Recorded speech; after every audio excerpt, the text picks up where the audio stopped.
Hey everybody, today is Tuesday, June 1st, and this is episode 6 of the Bracy Sports Show.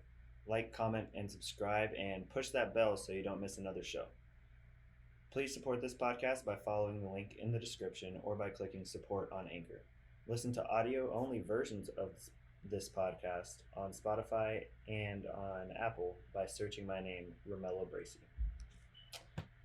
The social question of the day is: if the Seahawks land Julio Jones, do they have a shot in the division? I personally don't think they would have a great shot, as I like the Niners and I like the Rams quite a bit. And the Seahawks have no defense whatsoever, so I don't think that would really give them a chance. But they do have Russell Wilson at quarterback, and they would have Julio Jones and DK Metcalf and Tyler Lockett all on the same team, as well as Chris Carson. So their offense is loaded, but their defense is terrible. They lost Shaq Griffin in the secondary, and he's not even considered a top-notch corner, but definitely the best on the Seahawks roster. And their secondary is pretty much bare to none, except for Jamal Adams, who I consider pretty much a linebacker at this point. The way they use him. So I would say no, just solely because their defense is terrible. I don't think they would have a shot in the division. And if you want to have your question answered, please leave it in the comments, and I'll bring it up on the show and try and answer as many as I can. On this day in sports, June 1st, 1988, Madden first debuted, and that's a big day. Madden has been a big part of my life, and I love Madden. I've spent countless hours playing Madden, getting upset over Madden. Shout out to Madden. But moving along, we're going to go ahead and look at some of the games that happened over this holiday weekend. By the way, happy Memorial Day, a day late to everybody, but let's look at this Jazz Grizzlies series where the Jazz actually do lead now 3-1. Donovan Mitchell came through with 30 points, as well as Jordan Clarkson with 24. Rudy Gobert was 17, and he only had 8 rebounds but 2 blocks in the game. The Jazz shot 17 for 34 from 3, so shooting 50% from 3. And they've kind of done that all season. They have a lot of shooters. Mike Conley only put up 11 points in this one and only took 6 shots. But even with his small production, they were able to get the W.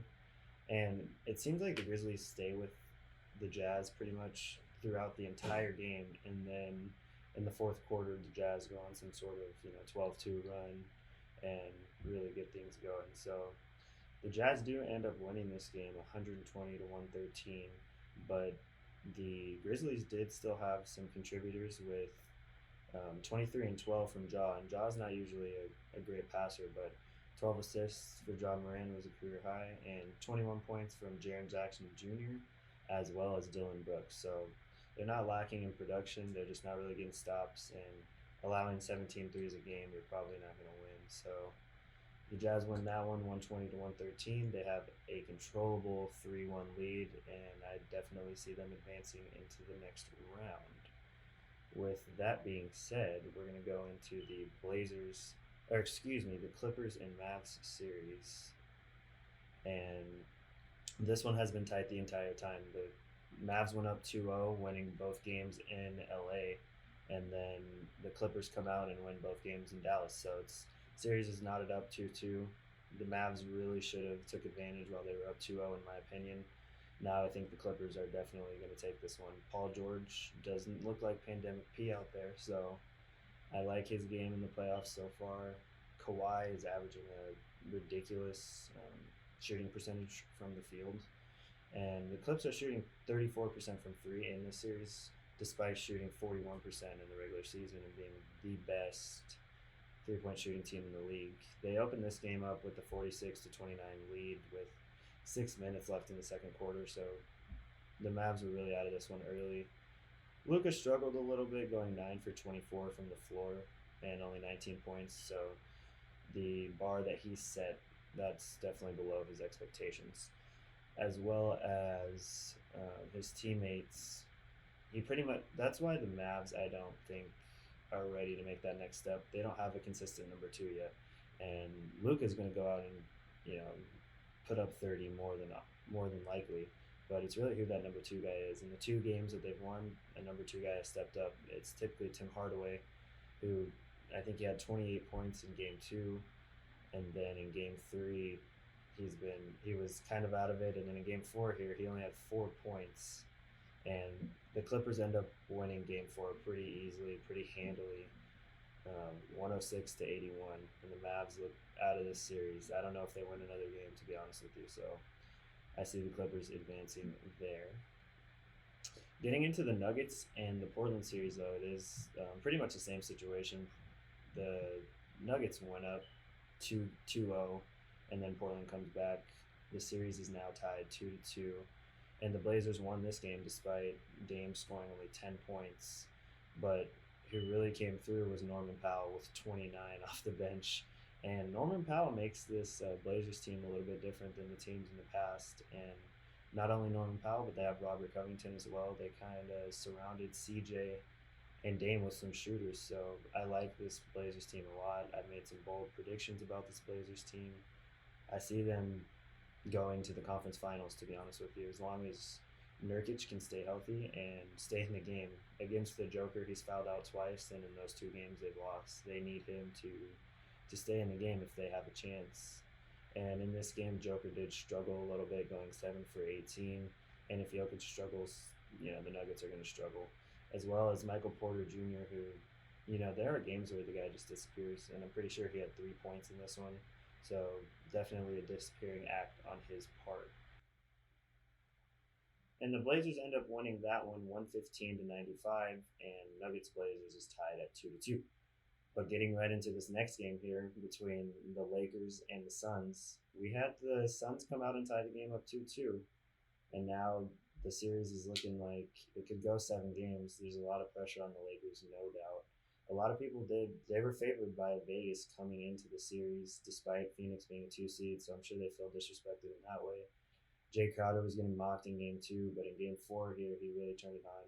17 points, and he hit a dagger 3, so the Lakers are in some trouble, mainly because Anthony Davis is out for them, and he left the game with a groin injury and didn't return in the second quarter. So he's day-to-day, but noise around the NBA is that he's going to be out for the rest of the series. We'll see if he comes back hobbled, but he definitely will not be back 100% for the Lakers. So it's going to have to be a full LeBron carry, if you will.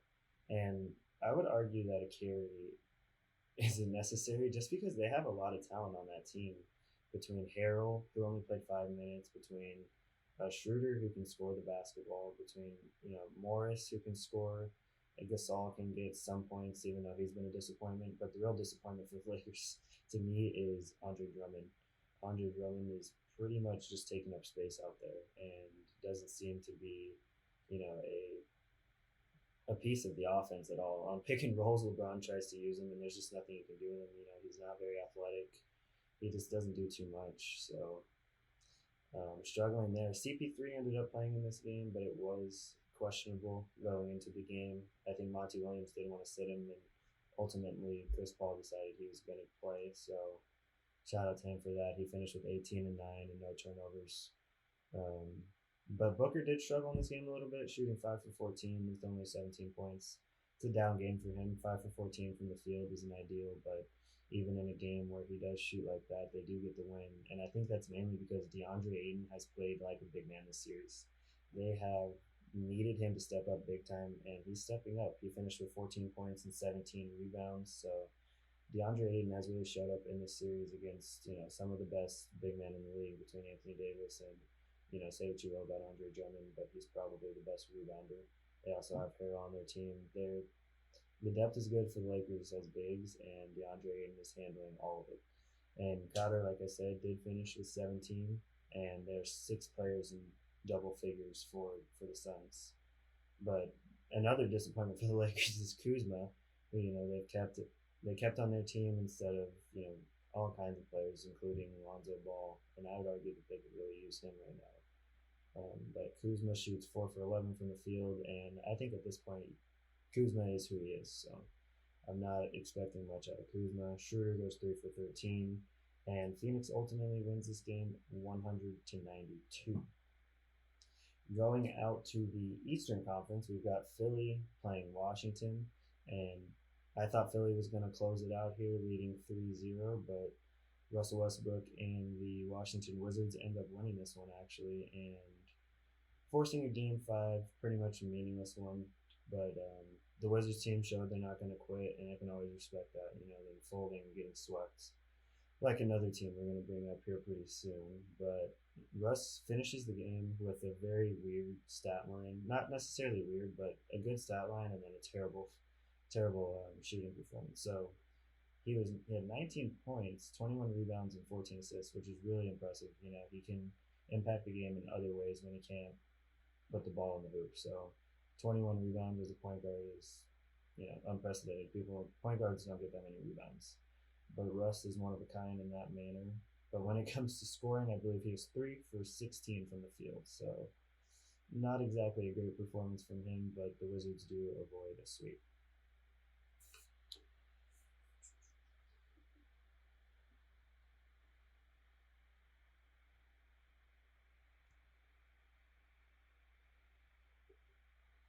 Moving on to the Atlanta and the New York Knicks series. Atlanta is basically in total control at this point, putting up or taking the lead in the series, I should say, 3-1.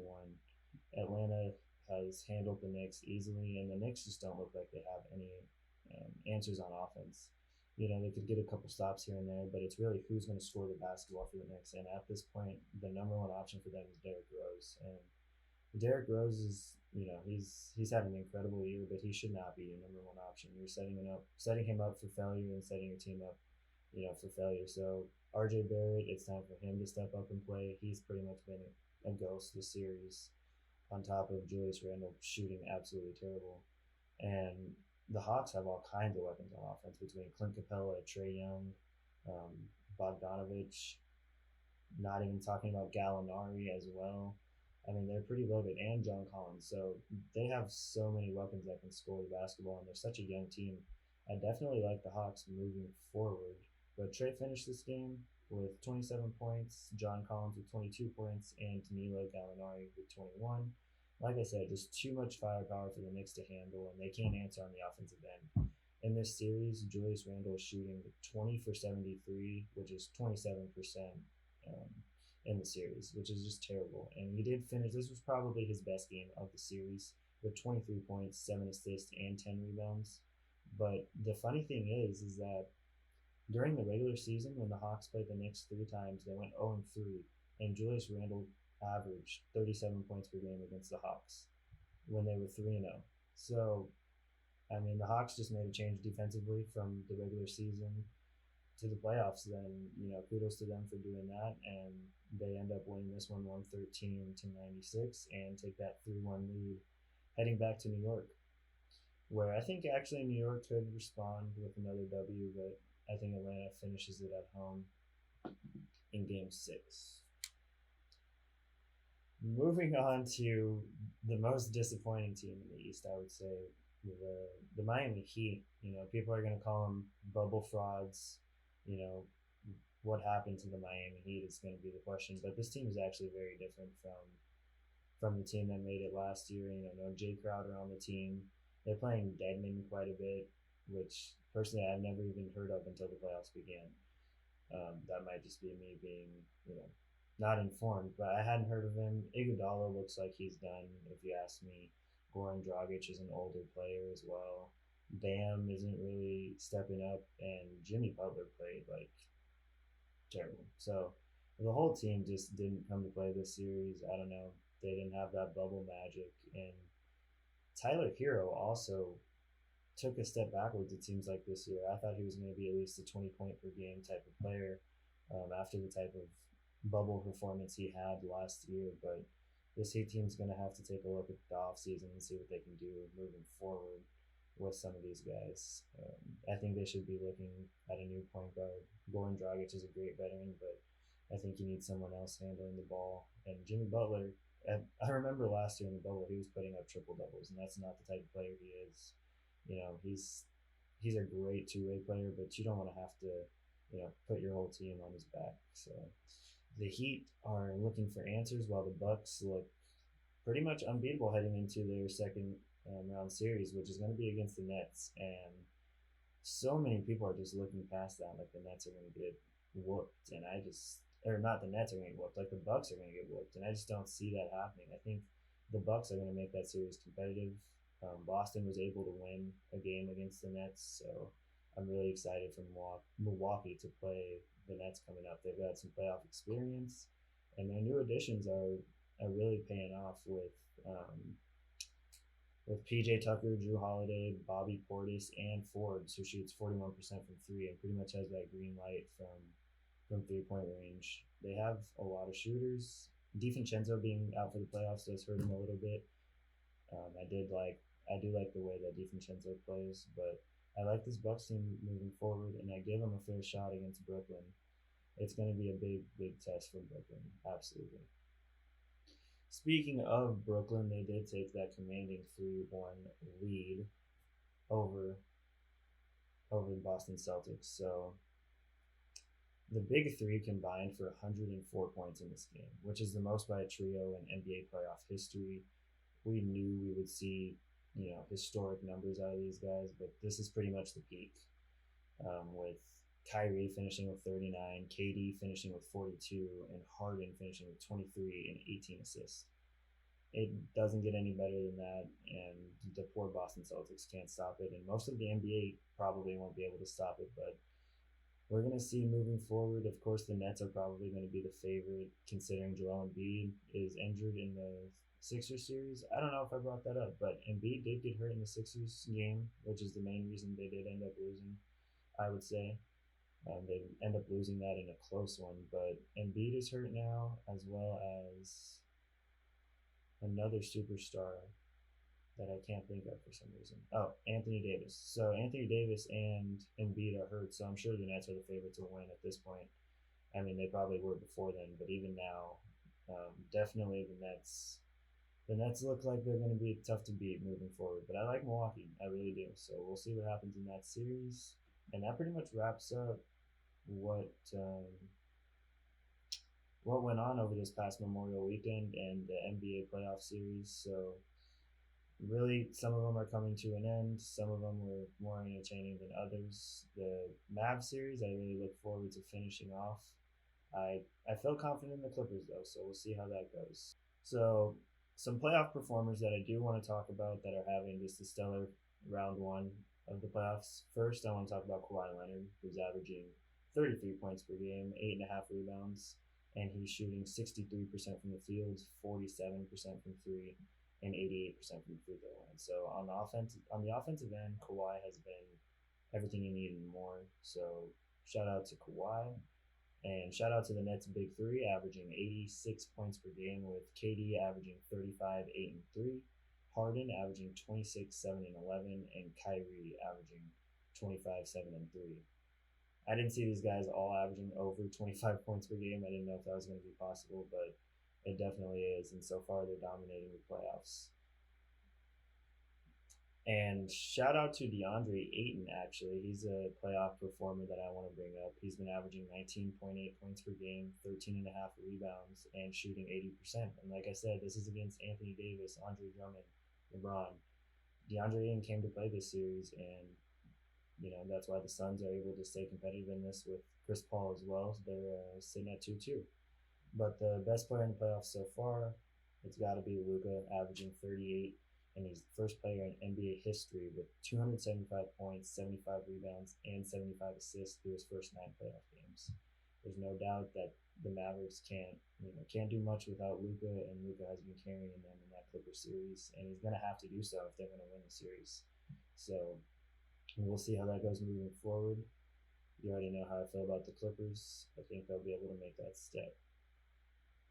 In NFL news, there's not too much going on, but Mahomes did come out and say the only record that he's interested in breaking is going 20-0. So, Mahomes has pretty high hopes for the season, like he should. He's broken up plenty of records, and he's a great quarterback. 20-0 though is pretty crazy. If I had to guess, I'd say they're not going to go 20-0. The overall competitiveness in the AFC, I think, is much better than it has been the past few years, and the overall talent level in the NFL just continues to grow. So 20-0 is probably not going to happen. Will the Chiefs win the division? More than likely. but 20-0 I don't see happening. And today is actually the June 1st deadline, so you're going to see a lot of veterans get signed. Hopefully, you'll see Julio get traded by today. If not, later this week. You got Todd Gurley, Zach Ertz, Melvin Ingram also out there who will probably get signed or cut. You can see a possible Aaron Rodgers trade from here on out just because it is cheaper for the Packers, cheaper for the Falcons to move Julio Jones. So look out for big names moving in this offseason. But I just want to give a rundown of my second year breakout players that I think are going to have a Pro Bowl like season in the 2021 NFL season. So let me start with my first guy, who is Joe Burrow, quarterback of the Cincinnati Bengals. Number one overall pick, of course, in 2020, but in 2020 season, he was sacked 32 times in just 10 games. And, in college, you saw him throw the deep ball really well, but that didn't translate to the NFL where he only completed 9 passes on 45 attempts of throws that are 20 plus yards. So I can see that improving in this season, and I think that has to do a lot with getting time from his offensive line. And they did draft 3 offensive linemen in the 2021 draft, and they also signed Riley Reef, who is an ex-Pro Bowler at left tackle. So the offensive line should be much better. And they also have Jonah Williams, who will be returning from injury, and he was a top 10 pick in the 2020 draft as well. So we're going to see, hopefully, the offensive line come together and be much better than what they had last year for Burrow. And, Joe Burrow has a hungry mentality. We've seen how he likes to approach things, and I don't see him having another down season. Though he didn't have a down season and it was really riddled with the injury, I think that Joe Burrow can do much better than what he showed on the field last year. And his offense is going to be able to complement him much more with, them drafting Jamar Chase, pictured here. They had over 20 touchdowns in college football season. So I like that they drafted someone he's familiar with. They don't have to spend time really to build that chemistry. And I think it's going to be really good for the offense moving forward. Not only for Jamar Chase and Joe Burrow, but for T. Higgins, for Tyler Boyd, and for Joe Mixon. It's a pretty star-studded cast, and I wouldn't be surprised if this Bengals offense finishes in the top 10 this season. So look out for Joe Burrow finishing strong and getting ready for this 2021 NFL season. The next guy I want to talk about that is poised to break out in 2021 is wide receiver from the 49ers, Brandon Aiyuk. You could argue that he did break out in this past season, but I think 1,000 yards is definitely heading his way with over 70 catches. This past season, he finished with 748 yards on 60 receptions and 5 touchdowns through the air, and added another 2 on the ground. He was picked 25 in the 2020 NFL draft, round 1, and I think he's more of a true receiver than Deebo Samuel, so he can end up being the number 1 in this offense. I think he's a better route runner than Deebo. The way we use Deebo is basically like a running back, so I can see Brandon Aiyuk being the one who breaks out as the true receiver in this offense. And he gets his first full normal offseason to learn the entire offense. And that doesn't just apply to Brandon Aiyuk. That applies to all these second-year guys. They're going to get a full normal offseason, not one that was, right in the middle of the pandemic where everything was Zoom. They're going to be able to learn these things in person. And I think with an offense as complicated as Kyle Shanahan's, that could really benefit Brandon Aiyuk, and I think it will. And having healthy teammates around him is going to help him in this season as well. 49ers season was riddled by injuries from Deebo to even Aiyuk was injured, Kittle.